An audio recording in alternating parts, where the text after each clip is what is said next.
नमस्कार। प्रादेशिक समाचार के साथ मैं पूनम किरकेट्टा। पहले मुख्य समाचार। संसद से पेपर लीक और प्रतियोगी परीक्षाओं में अनियमितताओं पर अंकुश लगाने वाले लोक परीक्षा विधेयक पारित। अधिकतम 10 साल की सजा और 1 करोड़ रुपए के जुर्माने का है प्रावधान। जेएसएससी पेपर लीक मामले में एसआईटी ने चेन्नई, पटना और रांची में की छापेमारी। 11 संदिग्ध लोगों से हो रही है पूछताछ। मुख्यमंत्री चंपाई सोरेन आज पलामू में 456 करोड़ रुपए की लागत से सोन कोयल और औरंगा पाइपलाइन सिंचाई परियोजना की रखेंगे आधारशिला। पूर्व मुख्यमंत्री हेमंत सोरेन के करीबी अभिषेक प्रसाद पिंटू और विनोद सिंह से कल देर रात तक ईडी ने की लंबी पूछताछ। राज्यसभा सांसद धीरज साहू को ईडी ने आज किया तलब। और रांची रेल मंडल को दक्षिण पूर्व रेलवे में बेहतर ट्रेन ऑपरेशन के लिए मिला खिताब। साफ सफाई सहित स्पोर्ट्स में मिले 6 पुरस्कार। और अब समाचार विस्तार से। पेपर लीक और प्रतियोगी परीक्षाओं में अन्य अनियमितताओं पर अंकुश लगाने वाले विधेयक को संसद ने शुक्रवार को पारित किया। संसद से पारित लोक परीक्षा अनुचित साधनों का निवारण विधेयक 2024 में अधिकतम 10 साल की जेल की सजा और 1 करोड़ रुपए तक के जुर्माने का प्रावधान है। परीक्षार्थियों को इस कानून से अलग रखा गया है। यह विधेयक कल राज्यसभा में ध्वनि मत से पारित किया गया। यह विधेयक 6 फरवरी को लोकसभा से पारित हुआ है। राज्यसभा में विधेयक पर चर्चा का जवाब देते हुए कार्मिक, लोक शिकायत और पेंशन राज्य मंत्री ने कहा कि यह विधेयक युवाओं के भविष्य के साथ खेलने वालों पर लगाम लगाने के लिए है। जेएसएससी पेपर लीक मामले में एसआईटी ने चेन्नई, पटना और रांची में छापेमारी कर 11 लोगों को हिरासत में लिया है। इनमें से 5 लोगों की संलिप्तता की जानकारी पुलिस को मिली है। वहीं 6 अन्य संदिग्धों से एसआईटी पूछताछ कर रही है। पिछले 8 फरवरी को रांची जोनल आईजी के आवासीय कार्यालय में जेएसएससी के कनीय अधिकारियों से पूछताछ की गई थी।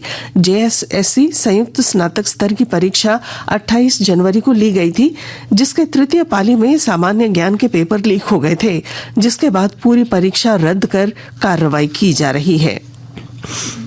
प्रधानमंत्री नरेंद्र मोदी ने कहा है कि मौजूदा समय भारत का है और भारत के प्रति विश्व समुदाय का विश्वास लगातार बढ़ रहा है। कल नई दिल्ली में एक व्यापार सम्मेलन में उन्होंने कहा कि दुनिया भर के विशेषज्ञों का मानना है कि पिछले 10 वर्षों में भारत काफी बदल गया है। उन्होंने कहा कि दावोस में भी भारत को लेकर अभूतपूर्व उत्साह देखा गया। श्री मोदी ने कहा कि आज दुनिया भारत पर भरोसा करती है और भारत की क्षमता के प्रति इतना विश्वास पहले कभी देखा सुना नहीं गया। उन्होंने कहा कि परियोजनाओं को समय पर पूरा करना मौजूदा सरकार की पहचान बन गई है। प्रधानमंत्री ने कहा कि भारत 20वीं सदी में चुनौतियों का समाधान तो कर ही रहा है, 21वीं सदी की आकांक्षाओं को भी पूरा कर रहा है। उन्होंने कहा कि किसी भी देश की विकास यात्रा में एक ऐसा पड़ाव जरूर आता है जब सभी परिस्थितियां अनुकूल होती हैं और जब देश को कई सदियों के लिए खुद को मजबूत करने का अवसर मिलता है। मुख्यमंत्री चंपाई सोरेन आज पलामू और गढ़वा जिले का दौरा करेंगे। पलामू जिले में 436 करोड़ रुपए की लागत वाली सोन कोयल और औरंगा पाइपलाइन परियोजना की आधारशिला रखेंगे। मेदिनीनगर स्थित शिवाजी मैदान में आयोजित कार्यक्रम में मुख्यमंत्री कई योजनाओं के उद्घाटन, शिलान्यास और परिसंपत्तियों का वितरण करेंगे। सिंचाई पाइपलाइन परियोजना के पूरा होने के बाद पलामू जिले के जलाशयों में सालों भर पानी रहने की उम्मीद जताई गई है। गढ़वा में मुख्यमंत्री अबुआ आवास के लाभुकों को स्वीकृति पत्र भी प्रदान करेंगे। लोहरदगा जिले में आज से 25 फरवरी तक फाइलेरिया मुक्ति अभियान चलाया जा रहा है। और जानकारी के साथ हमारे संवाददाता। लोहरदगा जिला में 10 फरवरी से 25 फरवरी तक फाइलेरिया मुक्ति अभियान चलाया जा रहा है। इसके अंतर्गत बूथ स्तर पर एवं घर घर भ्रमण कर लक्षित जनसंख्या को उम्र के अनुसार डीईसी एवं एल्बेंडाजोल की एक खुराक खिलाई जाएगी। इस वर्ष लोहरदगा जिला में लगभग 5,59,286 लोगों को दवा खिलाने का लक्ष्य निर्धारित किया गया है, जिसके लिए कुल 717 बूथ बनाए गए हैं। दवा खिलाने हेतु सभी सामुदायिक स्वास्थ्य केंद्रों में लगभग 1500 कार्यकर्ताओं की प्रतिनियुक्ति की गई है। इस कार्यक्रम की सफलता के लिए व्यापक प्रचार प्रसार भी किया जा रहा है। सिविल सर्जन लोहरदगा द्वारा जिले वासियों से अपील की गई है कि फाइलेरिया उन्मूलन के लिए यह अभियान चलाया जा रहा है, इसमें सहयोग करें। इस दवा का कोई भी साइड इफेक्ट नहीं होता है। गोपी कृष्ण कुंवर, आकाशवाणी समाचार, लोहरदगा। आकाशवाणी के ताजा तरीन समाचारों के लिए आप हमारी वेबसाइट newsonair.com पर लॉग ऑन कर सकते हैं। ताजा समाचार X handle @AIR news alerts और Facebook page All India Radio news पर भी उपलब्ध है। आप प्रादेशिक समाचार एकांश के एक्स हैंडल @AIR न्यूज_रांची और फेसबुक, इंस्टाग्राम पेज तथा YouTube channel AIR news Ranchi पर भी हमारे बुलेटिन सुन सकते हैं। प्रादेशिक समाचार आप आकाशवाणी रांची से सुन रहे हैं। पूर्व मुख्यमंत्री हेमंत सोरेन के प्रेस सलाहकार अभिषेक प्रसाद पिंटू और उनके करीबी विनोद सिंह ने कल देर रात ईडी ने लंबी पूछताछ की। पूर्व मुख्यमंत्री हेमंत सोरेन और उनके करीबी विनोद सिंह के बीच हुए व्हाट्सएप चैट के बारे में ईडी ने जानकारी ली, जबकि अभिषेक प्रसाद पिंटू के मोबाइल फोन का डेटा निकाला और इसकी क्लोनिंग की। जांच के दौरान ईडी को विनोद सिंह के मोबाइल से कई ऑडियो, वीडियो और चैट के साक्ष्य मिले हैं, जिसकी पड़ताल की जा रही है। हाल ही में आयोजित JSSC की परीक्षा पेपर लीक से संबंधित जानकारी ईडी ने झारखंड पुलिस को पत्र लिखकर मांगी है।